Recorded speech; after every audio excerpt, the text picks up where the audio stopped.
In his national address on Thursday, Trump announced that the Chinese Communist Party systematically manipulated the 2020 US election with the goal of making him lose. But do you know exactly how the CCP did it? How did the CCP get access to the data of 220 million American voters? Didn't the United States notice? In Michigan, over 10,000 fake voter registration forms suddenly appeared on the desk of an election office. The FBI once received a tip from a confidential informant saying that the CCP was mass-producing fake U.S. driver's licenses.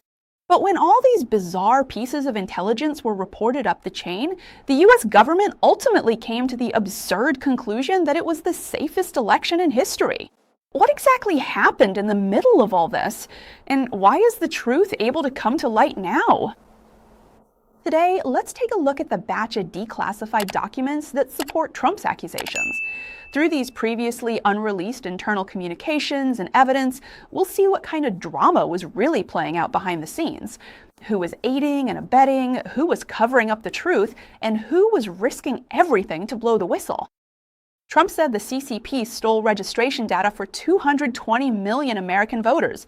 Total U.S. eligible voters is just over 230 million, so the CCP stole data for nearly every American voter.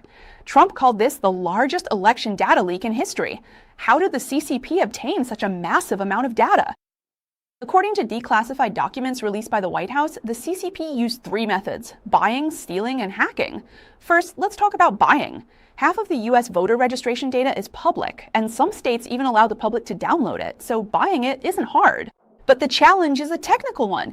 The United States has 50 states and thousands of counties, and each place stores its data in different formats and ways. It's like thousands of puzzle pieces scattered all over the country. So if you want to piece together these 220 million voter fragments from across the U.S. into a complete panoramic picture, that's an enormous amount of work. The CCP actually set up a special unit just to handle this data. How did they do it? We'll talk about this later, but in the US, there's an entire industry chain that makes a living by reselling this data, including market research firms, political consulting companies, and data brokers. So the Chinese Ministry of State Security pulled off a trick called reviving the dead. They registered a bunch of seemingly legitimate shell companies in the US and openly bought up data in bulk at low prices from these bankrupt American political consulting firms. At the same time, through intermediaries on the dark web, they purchased scattered voter data from sellers on hacker forums. According to industry security experts, the dark web price for this complete set of 220 million records was just a few $100,000. So in this way, the Chinese Communist Party managed to lock in on the entire US voter base for the first step, using an extremely cheap transaction. The second method is stealing. According to a public report released by the Congressional Research Service in 2020, the Ministry of State Security of the Chinese Communist Party has operated an agent recruitment network within the United States for decades. When it comes to voter data specifically, they don't even need hackers. All they need to do is plant or turn an employee inside a data brokerage firm, a polling company, or a state-level election consulting company. Then, while this employee is at work, it can legally access hundreds of thousands or even millions of data records. After work, all it takes is a USB drive to take the data out. The third method is hacking. During the 2020 election, the U.S. intelligence community discovered that Chinese Communist Party hacker teams had attacked voter registration data in 18 states, including swing states like Arizona, Florida, and Michigan. So after obtaining such a massive amount of data, what the Chinese Communist Party does next is to piece together and organize these voter data fragments, creating a digital profile for every American. This is exactly what the data exploitation unit that Trump mentioned in his speech is supposed to do. Speaking of this, the recently declassified documents also revealed that the Chinese Communist Party has been planning this for years. Back in 2015, Chinese hackers breached the U.S. Office of Personnel Management and stole the top-secret background check files of 20 million federal employees and intelligence officers, essentially uncovering the details of America's top officials. In 2018, Marriott Hotels Group was hacked, and the records of 500 million stays by global elites were stolen in bulk. Through this, the Chinese Communist Party obtained the whereabouts of American elites.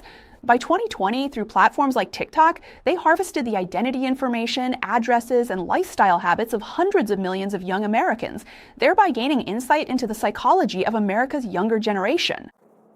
Then, on top of this foundational data, add the 220 million voter records that were bought, stolen, or hacked. In this way, almost every American voter gets a more three-dimensional digital profile. This includes the person's name, where they live, which company they work for, whether they have children, how late they scroll through TikTok every night, how many times they voted, and who they like.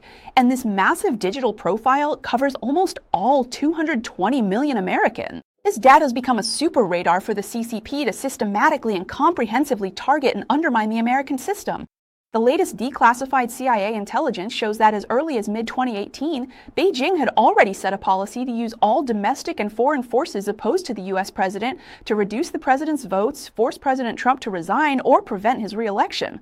This specially established data processing unit used this massive digital profile of American voters to secretly open up 5 fronts on the front lines of the 2020 election. The first front was to influence the American business community. Using the voter profiles, they precisely screened out those American corporate executives who were highly dependent on the Chinese market. According to CIA intelligence, the Chinese Communist Party leveraged their business dealings with major U.S. companies to pressure these business owners, pushing them to publicly turn against Trump. Just think about it. Around 2020, Silicon Valley tech giants were issuing anti-Trump statements one after another. How much of this was actually due to business pressure behind the scenes? The second front was buying off American journalists. They used data to precisely pick out those journalists who were already writing negative reports about Trump. According to the CIA, the Chinese Communist Party paid these journalists large sums of money to encourage them to keep writing more negative articles. The third front is online agitation. Because of voter profiling, the Chinese Communist Party was able to target specific groups and ethnicities with psychological manipulation. They mass-produced English-language videos on Twitter, Facebook, and YouTube, tailoring them to the psychological preferences of different audiences, injecting political viruses directly into the phones of every American. The fourth front is creating fake ballots. CIA intelligence discovered that the Chinese Communist Party even tried to produce illegal ballots for Biden. We'll discuss a detailed case about this later on. The fifth front is attempting to undermine America's unity. Through data and social media manipulation, the Chinese Communist Party triggered the nationwide Black Lives Matter riots in 2020. If you look at this whole operation, you can see that the CCP's interference in the U.S. election was far more than just changing votes. This was a systematic subversion on all fronts, using the privacy of 220 million Americans as radar, from data to media to public opinion and even the street riots. So, with the CCP stirring up such a huge commotion in the US, did American intelligence and law enforcement agencies really not notice anything? They did notice, and not just once. In August 2020, agents at the Albany FBI field office received a tip from a confidential informant. The informant said that the CCP was mass-producing fake U.S. driver's licenses in mainland China. The purpose was to have pro-CCP Chinese people in the U.S. use these fake identities to apply for mail-in ballots and then vote for Biden. A month later, the FBI Albany office compiled this information into an official intelligence report. The title was, "The Chinese Communist Government Produces and Exports Counterfeit U.S. Driver's Licenses, Distributes Them to Sympathizers in the U.S., and Uses Them to Create Tens of Thousands of Fraudulent Mail-in Ballots Supporting Joe Biden." And this wasn't an isolated incident. Just a month before this report was issued, the U.S. Customs and Border Protection publicly released a statement revealing that starting from the first half of 2020, they had seized, just at one entry point at Chicago O'Hare International Airport, 1,513 batches of suspicious packages. Can you guess what was inside them? They were nearly 20,000 fake U.S. driver's licenses, and the vast majority of these fake licenses were sent from mainland China and Hong Kong. The quality was extremely high, using real people's names and real addresses, and all this real information came from the data of American users harvested by TikTok. You see, the verbal intelligence from the FBI informant matches perfectly with the practical findings at the front lines of customs. In any properly functioning law enforcement system, this would be a big deal. This is already alarming enough to be considered a national security incident threatening democratic elections. But guess what? Just a few weeks after this report was sent out, then FBI Director Christopher Wray ordered it to be recalled. All federal agencies that received the report were required to completely delete the file from their computer systems, and all printed copies had to be destroyed. The reason given was that they needed to re-interview the informant. But that re-interview never happened, and the case just disappeared without a trace. And on the very day the report was recalled, Christopher Wray himself actually sat in Congress and publicly declared, "Historically, we have never seen any organized nationwide mail-in ballot fraud. Just look at this guy. He personally buried hard evidence in Washington, then turned around and lied to the entire country in Congress." Why did he do this? Keep watching. While these fake driver's licenses kept pouring in from overseas, on the front lines in the swing state of Michigan, the CCP and local American organizations had already joined forces, slamming tens of thousands of fake ballots onto the desks of local election officials. In October 2020, in Muscatine, Michigan, a small to mid-sized city with a population of just over 100,000 and fewer than 30,000 eligible voters, City Clerk Ann Meisch suddenly discovered something. Someone had piled 8,000 to 10,000 voter registration forms on her desk. All of these forms came from a company headquartered in Tennessee called GBI Strategies. Ann Meisch is a meticulous person, so she immediately flipped through these forms and found a large number of signs of forgery. On several of the forms, the handwriting was almost identical. Some listed addresses that didn't even exist, others had invalid phone numbers, some of the names belonged to people who had been dead for years. She reported it to the police that very day. The state of Michigan and the state attorney general's office teamed up to raid the GBI Strategies office. Guess what they found?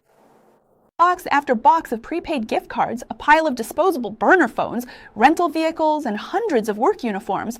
There were also several rifles equipped with silencers. After the FBI got involved, they interviewed these canvassers. Several of them admitted on the spot that they were paid per head.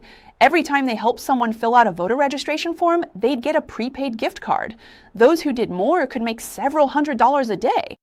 The compliance officer at GBI Strategies told investigators that he alone had submitted over 1,000 fake registration forms. And what about the head of this whole company, GBI Strategies? His name is Gary Bell. He manages hundreds of campaign managers and thousands of canvassers. His business covers the Democratic National Committee, the Senate Democratic Campaign Committee, the Louisiana Democratic Party, as well as a bunch of left-wing unions and political action committees. According to public records from the Federal Election Commission, in just the year 2020 alone, a Democratic dark money super PAC called Black PAC transferred a total of $11.2 million every month to this company, GBI Strategies. And this Black PAC is a dark money fund that does not disclose its donors. During the entire 2020 election cycle, it raised a total of $44 million. It was specifically used to support Biden. So these nearly 10,000 forged voter registration forms came from a company funded by a Democratic dark money pool, operating across 20 states and involving thousands of canvassers.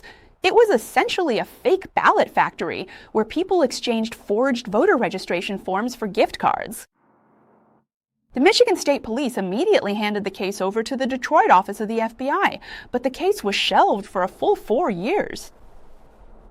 There are many similar cases spread across various states in the U.S. Frontline police officers, election officials, FBI agents, and customs officers all noticed irregularities. But when it reached the federal level, the intelligence community, including the FBI and CIA, consistently claimed that this was the safest election in American history. So what exactly is going on here? The front lines are already in shambles, yet the higher-ups are acting like everything is just fine. What kind of cover-up is happening in between?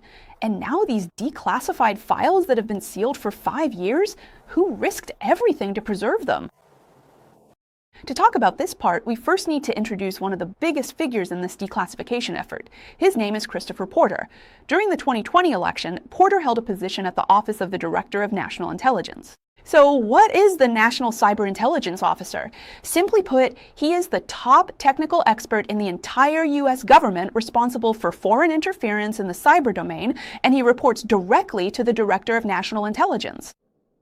In other words, back then, the person sitting in the most secure room in America, the one closest to the Chinese cyber data forces, the one who understood Beijing best and knew exactly what tricks they were pulling in the dark web and on servers, was him.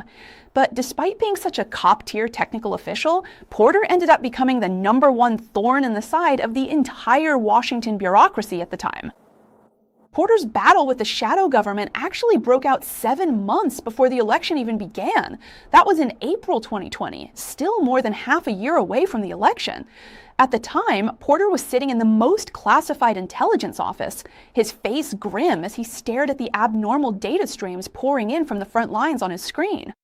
He immediately drafted and signed a top-secret memorandum representing the highest level of technical expertise in the U.S. intelligence community called Cyber Operations. How can expansionist authoritarianism be aided? In this document, Porter wrote the following statement. In hindsight, these were the shocking words that rocked the political world. He said that Chinese intelligence officers were analyzing voter registration data from multiple U.S. states with the goal of conducting public opinion analysis for the 2020 U.S. presidential election. Friends, pay attention to this point in time. There were still 6 months to go before the election, people were still living their ordinary lives, and the campaign hadn't even officially started yet. But Porter, as the head of U.S. cyber intelligence, was already the first to sound the alarm. But what he got in return wasn't a thorough investigation, but rather a huge political black hand. Later, in an interview, Porter said that as early as April 2020, we knew the Chinese Communist Party had obtained voter registration data from multiple states and was analyzing it for the election. However, the CIA blocked efforts to report this to President Trump, and later the CIA also prevented these reports from being sent to Congress. The CIA is the first layer of the shadow government, and this was only the beginning of the nightmare. Later, as we all know, the election ended amid chaos. From November 2020 to March 2021, the U.S. intelligence community gathered together to discuss doubts about election fraud and to jointly draft the final assessment report on foreign interference in the election. So, in the closed-door meeting, the Washington bureaucrats concluded that the Chinese Communist Party only considered but did not ultimately carry out any substantial interference. Porter was furious at this conclusion because he had intelligence in his hands that came from the NSA and the CIA. Along with his own memorandum, he knew that this was absolutely not a case of no substantial interference. He immediately wrote a strongly worded minority report to directly challenge the conclusion. And not only that, to further appeal, he personally authored a highly classified, in-depth technical research paper specifically discussing how the Chinese Communist Party planned to conduct digital cognitive warfare and election infiltration against the United States. Intelligence officials who have read this paper described it as extremely detailed, specifically listing Beijing's strategic considerations, deployment methods, and concrete manipulation techniques regarding the U.S. election. As a result, in the final public assessment in March 2021, his report was actually reduced to a single downplayed line as a minority opinion. His technical paper was thrown into the trash can. But fortunately, Porter was not fighting alone at the time. In the newly declassified emails, a national security strategic intelligence analyst specializing in China affairs sent a message to colleagues saying that they had carefully massaged, that is, edited, a version of the president's daily brief to avoid any direct connection with the election. The president's daily brief is a summary of the highest priority, most top-secret intelligence from the intelligence community that the U.S. president reads every morning. And this particular email was discussing content about the Chinese Communist Party influencing the election. We had already been erased by President Trump, so after receiving this email, the director of the National Intelligence Council's Election Threats Analysis Division replied, saying, "Are you out of your mind? This is unbelievable." Porter's own reply was also in this email chain. At the time, he wrote, "This is just a typical example, but by no means the only one. Since this summer, I have been pointing out that the intelligence community is deliberately avoiding intelligence related to the election for reasons that are not substantive." But even such direct and sharp discussions and rebuttals didn't cause the slightest ripple internally. Why is that? Later, Barry Zuloff, the independent inspector general of the intelligence community, was tasked with writing an independent investigative report. The conclusion he reached after his investigation was so absurd, it was laughable. He said that the reason this group of intelligence analysts tacitly and deliberately downgraded the rating of the Chinese Communist Party's interference in the 2020 election was because, deep down, they thought Trump was a crude person. They didn't want to support Trump's China policy because they personally opposed those policies. So there was no bribery, no dramatic recruitment by foreign agents, just a sense of self-importance. These people simply believed their own political intelligence was superior to the president's. Faced with such an independent investigation result, my friends, let me ask you, do you believe it? Do you really think the shadow government could suppress this kind of intelligence at every level just because these people were self-important and didn't like Trump's China policy? I think that's one of the reasons, but it's definitely not the whole story. Friends, what do you think? Leave me a comment and let me know. But Porter, the greatest lone warrior in all this, paid a heavy price for it.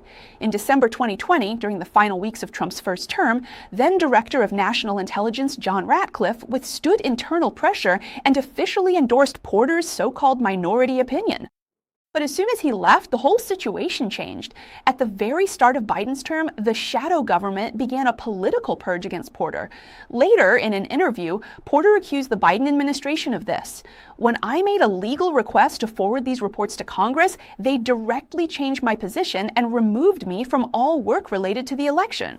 After that, Porter, who was fired and pushed out of the system, ended up joining Google Cloud's Threat Intelligence Department as a technical director. But he didn't stay quiet. Over the past few years, he has continued to beat the drum again and again on LinkedIn and interviews with Just the News and in the few public appearances he's had. The Chinese Communist Party's interference in the 2020 election has never really been held accountable. If there's no accountability, things will only get worse in 2022, 2024, and 2026. Last year, after 4 years of holding back, Porter fired the first shot in the counterattack. He publicly accused the U.S. government of deliberately suppressing his research during Trump's first term and of launching a malicious, retaliatory investigation against him during Biden's term. But at that time, no one, not even the media, paid attention to his accusations until this year. Now, the former director of national intelligence, who has already left office, has ordered a review of all the whistleblower complaints Porter submitted from 2020 to 2021. This includes whether he was subjected to retaliatory investigations during Biden's term. As soon as CIA Director Ratcliffe returned to his post, the very first thing he did was to dig up all those technical papers and email drafts that had been buried back then. That's how we ended up with Trump's shocking speech on Thursday, and why the White House website released this batch of declassified documents that are like nuclear bombs. The most crucial and explosive content among them is Porter's report, which had been suppressed. A full 5 years worth of technical papers, along with dozens of emails related to this report. The complete original text of the email exchanges with the insider. Look, the most important democratic agenda of the United States, a great nation regarded as the beacon of democracy in the world. Yet, such a major event was actually infiltrated and manipulated by the Chinese Communist Party, and the country's own shadow government even cooperated to cover it up for 5 whole years. The scale and darkness of these behind-the-scenes dealings during those 5 years go far beyond the boundaries of what any political model could imagine. But as the saying goes, justice will prevail. As Trump said, this declassification is just getting started. And just 2 months later, in September, he will personally host at the White House his rival from this election espionage war, the very same Xi Jinping, who 5 years ago mobilized the entire nation and spared no expense to make him lose. A deadly struggle fought in the shadows 5 years ago will now come to a head at the White House. This reckoning has only just begun. Subscribe to Zhengguan Dian and let's witness the endgame of this historic moment together. Alright, that's all for today's discussion. Friends, if you enjoy my show, please remember to give me a like. New viewers, you're welcome to subscribe to Zhengguan Dian. This way, my new videos will show up more often on your YouTube homepage in the future. I'd also appreciate it if you could help out by sharing my videos with more friends. Don't forget about the fan recommendation hype feature. It helps my videos reach a wider and farther audience. If you have any thoughts about how deeply the CCP infiltrated American universities in 2020, let's keep the conversation going in the comment section. Alright, thank you all for watching. I wish everyone a great weekend. Don't forget, we'll be back at the same time tomorrow on Zhengguan Dian. See you then. Don't miss it. Bye-bye.